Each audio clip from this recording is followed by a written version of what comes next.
If you're a queer person, then most likely at some point along your journey, you've had a sort of realization that feels something along the lines of like, oh my God, I've been totally conditioned, or I've been coerced into a way of being and loving that is confined within a very specific set of parameters. And of course, the reason that this recognition feels like such a big deal to you is because these parameters that you've been squeezed inside of, well, they don't actually have any basis in reality, and they don't reflect the full spectrum of humanity, but instead, they are just a projection of collective ignorance. And so then when you compare the person that you were taught to be versus this person that you actually are, and you notice the discrepancy between those two versions of yourself, well, the result is usually some sort of insight into the core of whatever your deepest pain is, right? And so then not only are you having this sort of internal discovery process happening, but if you're perceptive enough and you're sensitive, you will probably also start recognizing how this same type of disconnection, which you are experiencing, is also related to the type of disconnection that we as a collective human unit are experiencing. And so it's like now you're able to say, oh, okay, so on one hand, I see how this conditioning has removed me from the truth of my being. And then on the other hand, I also see how this conditioning has removed us from the truth of our being. So for me, as I'm going about my individual process, and I inevitably get overwhelmed by the sheer magnitude of the thing, I always make sure to remind myself, okay, so this isn't just my pain, right? And this isn't even just the pain of my queer community, but this really is like the pain of the entire human race. And even though, sure, there are moments when I feel totally alone in my process, of course, but if I'm able to zoom out and I just consider our collective situation, what I see is this same exploration of the self that I'm going through, but it's being played out on a grand scale. And as a highly sensitive person who I can really get weighed down by the intensity of my own drama, I really find that this global perspective, it can be really comforting for me, because now it's like, instead of being trapped within my own individuality, I'm able to recognize that what I'm going through is actually just a reflection of what we are going through. And so that's where I want to meet you in today's conversation. Not so much in your individuality, because that's going to be so deeply personal and nuanced, but instead, I want to meet you inside of the reflection of you, or within the mirror image that you are casting onto the world. And I want us to feel into that sameness, or into that overlap that exists between your individuality and the collective humanity. And so keeping that in mind, what I first want to do is present you with my personal interpretation of what I feel like it means to be queer. And it's not that I'm really trying to replace the conventional understanding of what it means to be queer, but simply I just find it incredibly helpful to approach this situation from like a variety of complementary angles. So that's what we're doing here. So I'll just give you the interpretation, or the one-liner, and then I'll build on it from there. Okay, so in my opinion, a queer person is someone who is experiencing expansiveness in relation to humanity's core wound of creativity. creativity meaning like gender, sexuality, love, self-expression, relationship styles, and so on. And so there's more categories that we could add to the list, I'm sure. But just to keep things simple, I like to think of all of this as just creativity. Because to me, all of these different categories they're just functions or modes of what I feel to be creative energy. Okay, so I'll say it again. A queer person is someone who experiences expansiveness in relation to humanity's core wound of creativity.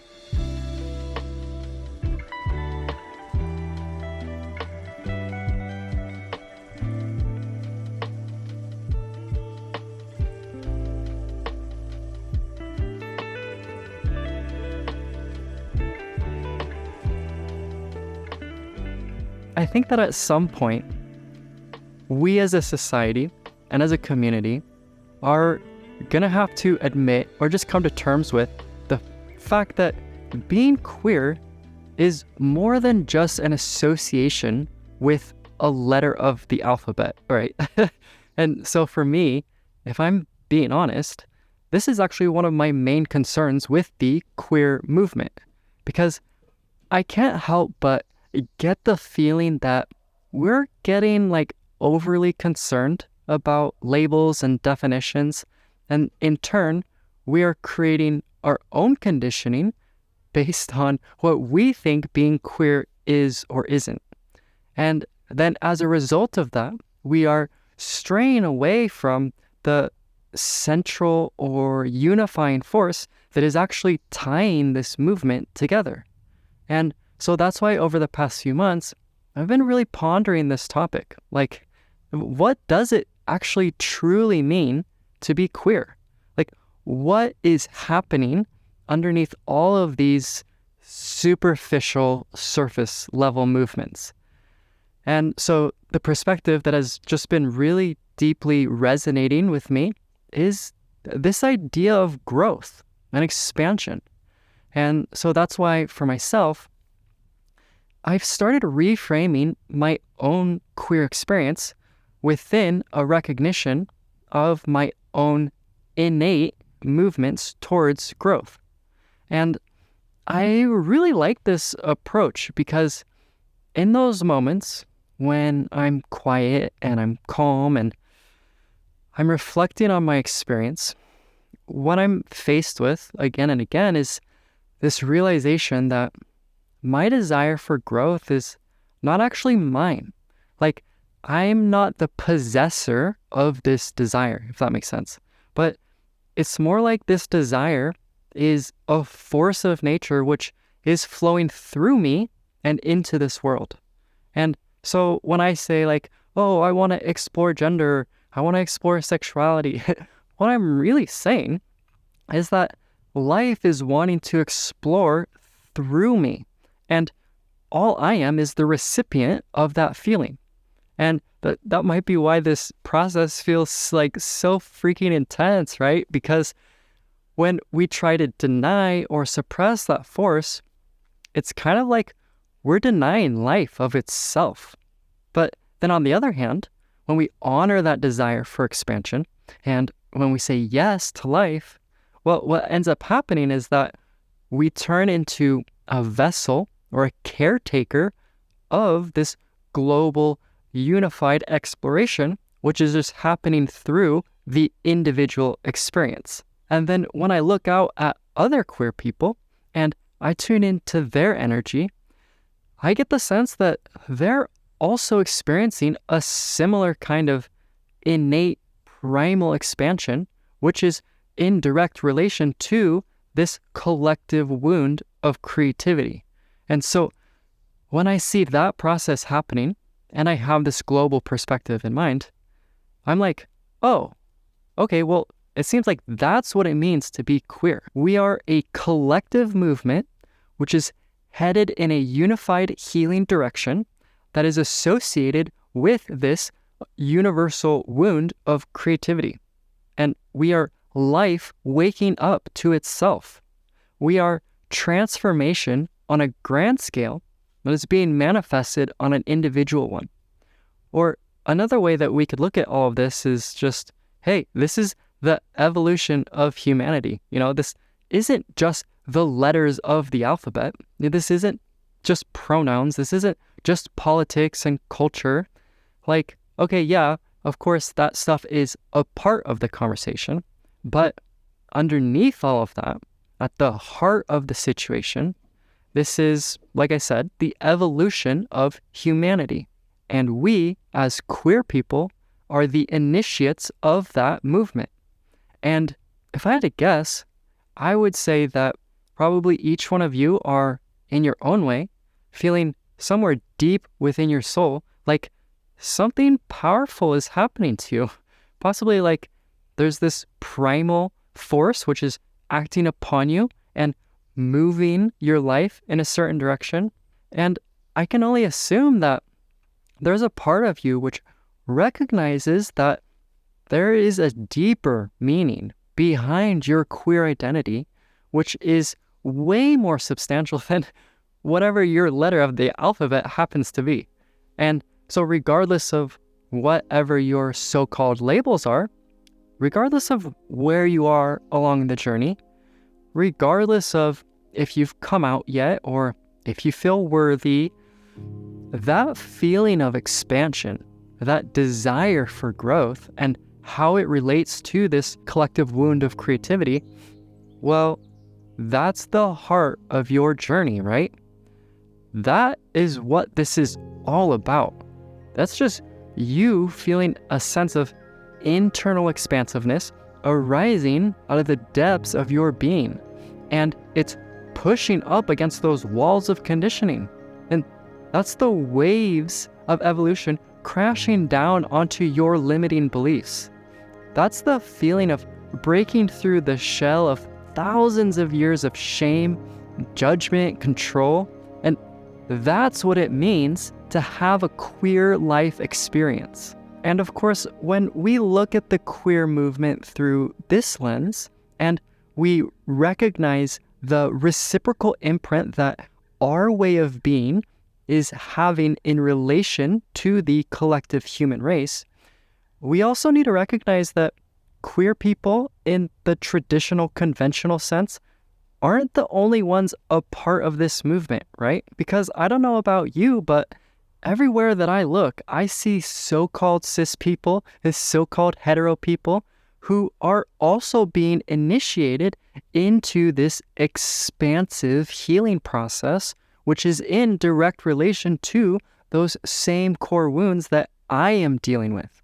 And when I feel these people and I observe how they move through the world, well, again, I say to myself that they've got that same thing alive in them, which is alive in me. It's that same evolutionary force which is acting upon me, and it's also acting upon them, which leads me to believe that whatever is happening to us, like whatever this larger agenda is, it's just so much more expansive than whatever the conventional interpretation of queer could ever describe.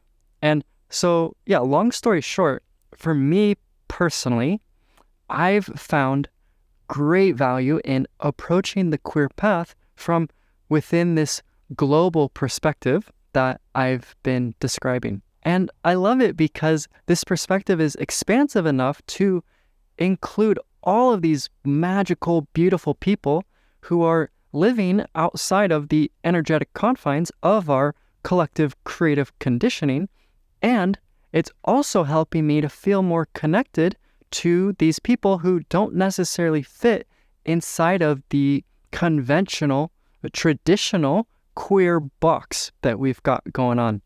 And like, okay, how cool would it be if we as a community got to a point where being queer was no longer trapped inside of this box? And if we could somehow reframe the term in order to include everyone who is experiencing expansiveness in relation to this collective creative wound. But that's, of course, me reading way into the future. And if that happens one day, great.